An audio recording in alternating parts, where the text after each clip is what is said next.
हम लोग trigonometric function का अब लेक्चर 2 देखने वाले हैं। फर्स्ट लेक्चर में हम लोग क्या देख रहे थे, प्रिंसिपल सॉल्यूशन के बारे में पढ़ रहे थे। अब हम लोग देखेंगे जनरल सॉल्यूशन। ठीक है, इस वीडियो में हम लोग सिर्फ जनरल सॉल्यूशन के बारे में पढ़ेंगे। तो हेडिंग देते हैं जनरल सॉल्यूशन।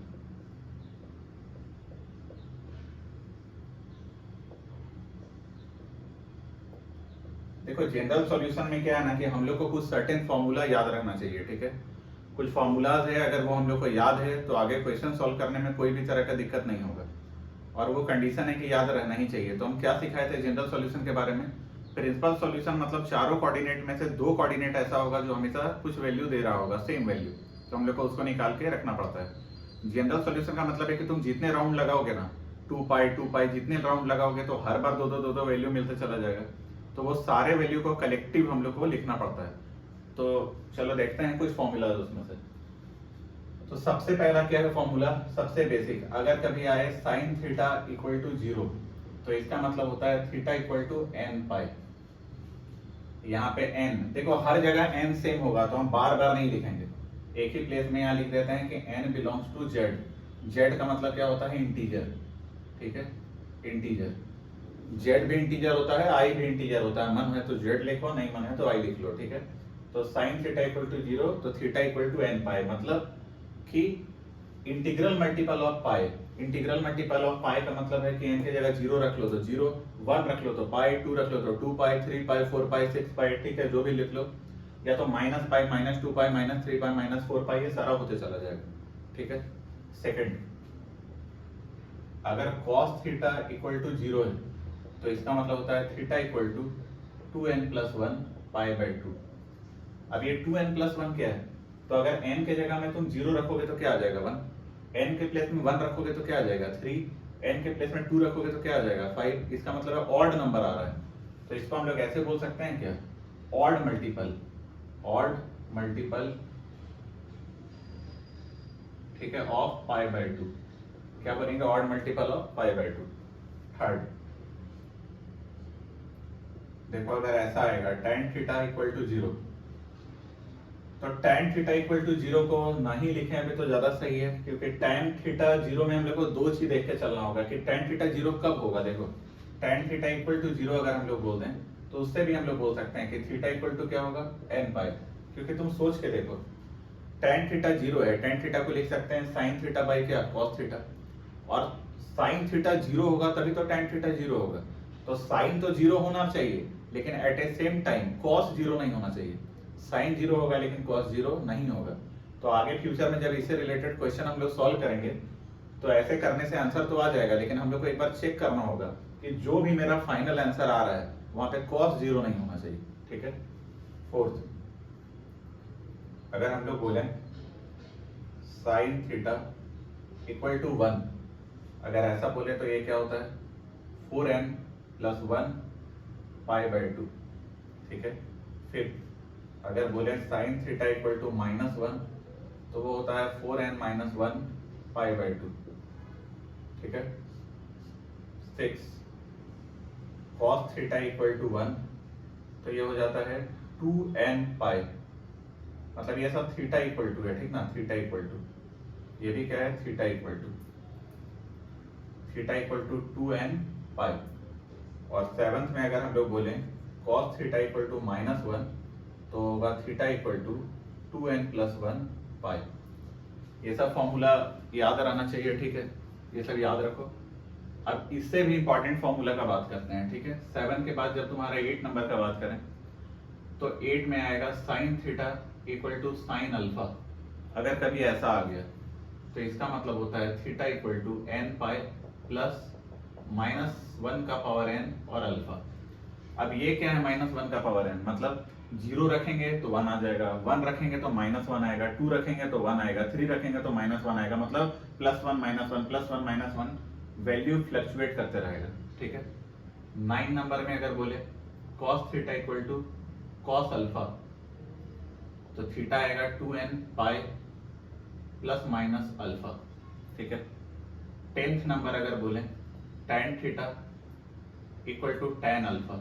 ठीक है, तो थीटा आएगा तुम्हारा n पाई प्लस अल्फा। अब जो 11th वाला फॉर्मूला है वो 3 के लिए सेम है, तो तीनों का एक देखो, मतलब अगर साइन स्क्वायर अल्फा मतलब साइन स्क्वायर एक्स, ठीक है, sine square x equal to अगर साइन स्क्वायर अल्फा है, या तो फिर cos square x equal to cos square alpha है, या तो फिर tan square x equal to tan square alpha है। अगर ये तीन में से कोई भी कंडीशन है तो हम लोग लिख सकते हैं एक्स। क्यों लिख रहे हैं? जब सारे में थीटा लिख रहे हैं तो थीटा ही लिखो, ठीक ना। सारे में जब थीटा लिख रहे हैं तो थीटा लिखो। तो हम लोग क्या बोल सकते हैं, theta equal to N pi plus minus alpha, ठीक। अब जब तुम लोग अच्छे से पढ़ोगे तो तुमको लगेगा सेम ही चीज घूम घुमा के बार बार लिख रहे हैं, ठीक है, एक ही चीज लिख रहे हैं। लेकिन इसलिए इतना सारा चीज बता रहे हैं ना, क्योंकि हम लोग को ऑप्शन के साथ जाना है। तुम देखो कि क्या करना ठीक रहेगा, इसको इसमें ट्रांसफॉर्म करके सॉल्व करोगे तब ज्यादा ठीक रहेगा, या इसको डायरेक्ट लिखोगे तब ज्यादा ठीक रहेगा। मतलब ऑप्शन किस टाइप से दिया हुआ है, इस टाइप से दिया हुआ है या इस टाइप से दिया हुआ है, ठीक है। उसको देखते हुए हम लोग डिसीजन लेते हैं कि आगे कैसे सॉल्व करना है। तो यही सारा फॉर्मूला जो तुम्हारे दिमाग में होना चाहिए, तब जाके क्वेश्चन तुमसे सॉल्व होना स्टार्ट होगा, ठीक है। अब इससे रिलेटेड हम लोग 2-3 क्वेश्चन देखते हैं।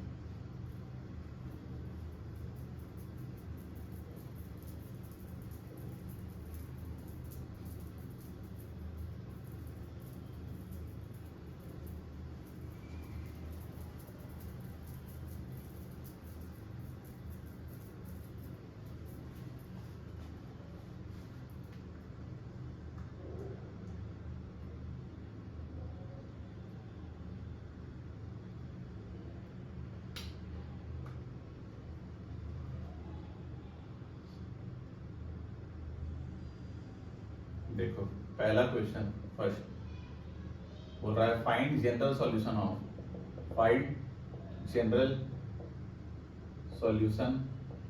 ऑफ, ठीक है। तुमको जनरल सॉल्यूशन निकालना है किसका, तो 1 minus tan square theta by 1 plus tan square theta equal to क्या है 0। अगर ऐसा दिया है, देखो तो अब इसमें ट्रिग्नोमेट्री लगेगा। क्लियर बात है कि नाम ही है ट्रिग्नोमेट्रिक फंक्शन है, तो ट्रिग्नोमेट्री तो कहीं पीछे छोड़ने वाला नहीं है, ठीक है। तो ये किसका फॉर्मूला है फिर, 1 minus tan square theta by 1 plus tan square theta. तो ये फॉर्मूला है तुम्हारा cos 2 थीटा का, cos 2 थीटा का ये फॉर्मूला है, ठीक है। cos थीटा का फॉर्मूला tan के टर्म्स में वो कितना आ गया 0। तो तुम थोड़ी देर के लिए ये पूरे को थीटा मान लो, ठीक है, थीटा मान लो, 2 थीटा मत सोचो, क्या मान लो, बड़ा थीटा, एक कैपिटल थीटा है यहाँ पे इक्वल टू 0। तो बताओ अभी अभी क्या सिखाए थे, cos थीटा 0 कब होता है। तो हम लोग यहाँ जो भी एंगल लिखा है, तुम थीटा मत सोचो, यहाँ जो है उसको लिख लो। तो यहाँ क्या है 2 थीटा इक्वल टू क्या लिखते थे 2n प्लस 1 पाई बाय 2, और वहां पे n बिलोंग्स टू क्या था इंटीजर। तो 2 को उधर ले जाओ तो क्या आया theta equal to 2n plus 1 pi by 4। यही तुम्हारा आंसर। तो समझ में आ गया होगा कि कैसे अप्रोच हम लोग करते हैं क्वेश्चन को। चलो दूसरा क्वेश्चन देखते हैं।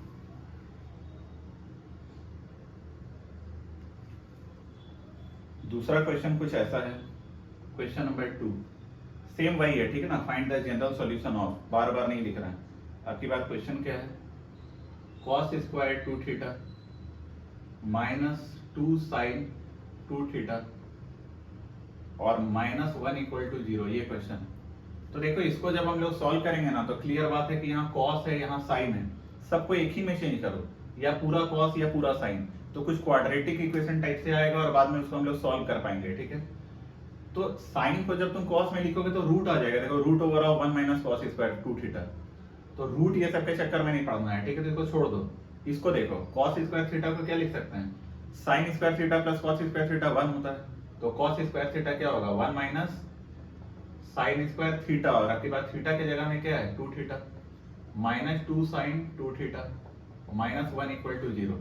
इसको प्रॉपरली लिखो तो minus sine square 2 theta minus 2 sine 2 theta, और ये कैंसिल आउट हो गया इक्वल टू क्या 0। यहां से माइनस भी कॉमन लेके 0 कर दो तो ये प्लस हो गया, ये प्लस हो गया, और यहाँ कॉमन ले लो तो साइन 2 थीटा जब कॉमन लोगे तो क्या आएगा sine 2 theta plus 2 equal to क्या 0। यहाँ से दो चीज आया, एक आया साइन 2 थीटा इक्वल टू 0 और एक आ गया sine 2 theta plus 1 equal to 0 plus 2 equal to 0, ठीक है। इसको देखो साइन थीटा इक्वल टू 0, तो थीटा क्या होता था n पाई, थीटा के प्लेस में क्या है 2 थीटा इक्वल टू n पाई, और यहाँ पे n बिलोंग्स टू क्या था इंटीजर। दूसरे वाले को देखो, दूसरा वाला है साइन 2 थीटा इक्वल टू -2। अरे ये क्या आ गया, साइन का वैल्यू चाहे जो भी हो, अंदर एंगल से कोई लेना देना नहीं है, अंदर कुछ भी हो, साइन का जब हम लोग ग्राफ ड्रॉ करते हैं तो वो ज्यादा से ज्यादा 1 जाता है और कम से कम कहाँ जाता है -1। मतलब ये 1 और -1 के बीच में ही फ्लक्चुएट करता है, कभी भी वो -2 जा ही नहीं सकता है, तो ये केस तो पॉसिबल ही नहीं। तो मेरा फाइनल आंसर क्या आया, theta equal to n pi by 2। ठीक है, उम्मीद है समझ में आ गया होगा। अब हम लोग एक लास्ट क्वेश्चन करते हैं।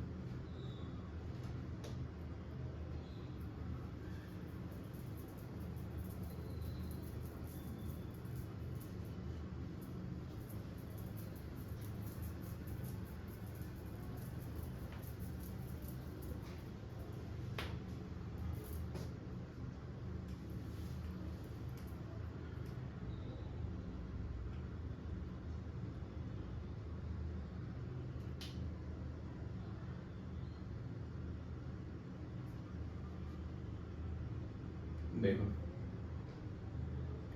क्वेश्चन नंबर 3, इसमें दिया हुआ है tan cube x plus 3 tan square x minus 3 tan x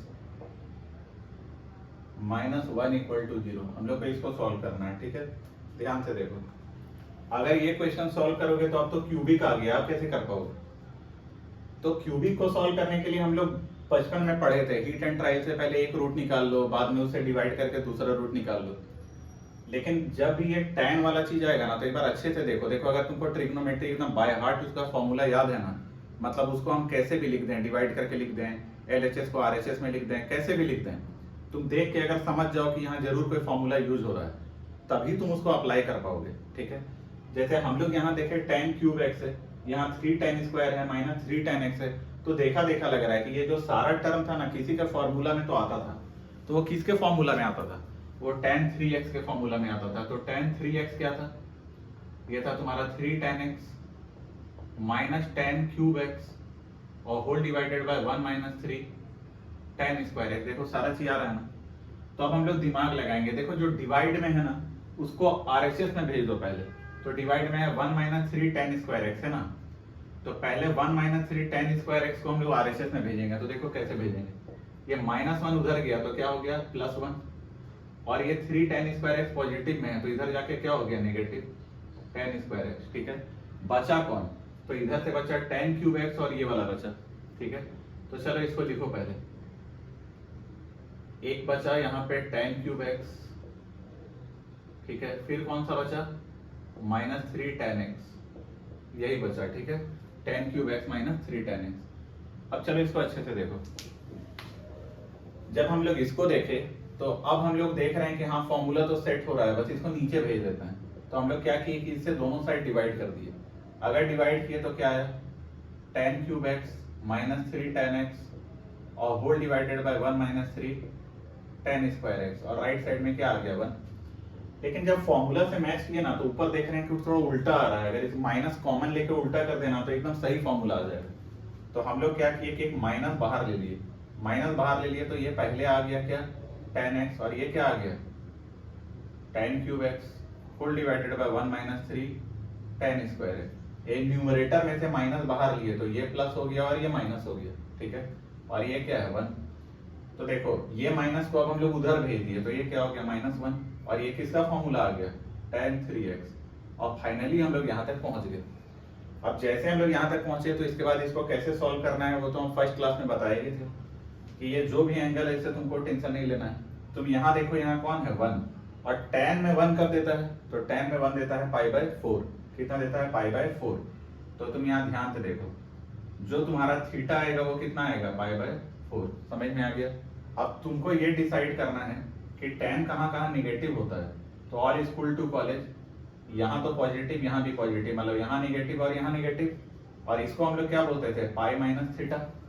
और अगर पाई माइनस थीटा था तो तुम बताओ जो तुमको चाहिए एंगल वो क्या है पाई माइनस π/4, जो कि कितना हो गया 3π/4। ये समझ में आ गया। तो तो फाइनली tan 3x को हम लोग लिख क्या पाएंगे, तो ध्यान से देखना, इसको हम लोग लिखेंगे tan 3x equal to tan 3π/4। अब जैसे ये आया तो tan theta equal to tan alpha का फॉर्मूला अभी अभी हम लोग लिखवाए थे, क्या था थीटा, और थीटा के जगह में क्या है 3x इक्वल टू n पाई, और प्लस क्या था अल्फा 3π/4, जहाँ पे n बिलोंग्स टू क्या था इंटीजर, 3 से पूरे को डिवाइड करो तो x कितना आएगा n π/3 प्लस π/4। उम्मीद है समझ में आ गया होगा, ठीक है। या तो तुम एक काम और भी कर सकते हो कि अगर तुम यहाँ के एंगल में निकालना चाहो तो यहाँ का एंगल क्या हो जाएगा 2π माइनस थीटा। 2π माइनस थीटा मतलब कितना हो जाएगा 7π/4, और अगर 7π/4 होगा तो यहाँ कितना आ जाएगा 7π/4, और डिवाइडेड बाय क्या आ जाएगा 3, तो 7π/12 आ जाएगा। तो π/4 की जगह क्या आ जाएगा 7π/12। तो वो डिपेंड करता है कि तुम्हारा ऑप्शन में क्या दिया हुआ है, तो ऑप्शन को देखते हुए हम लोग को डिसाइड करना है, ठीक है। Thank you.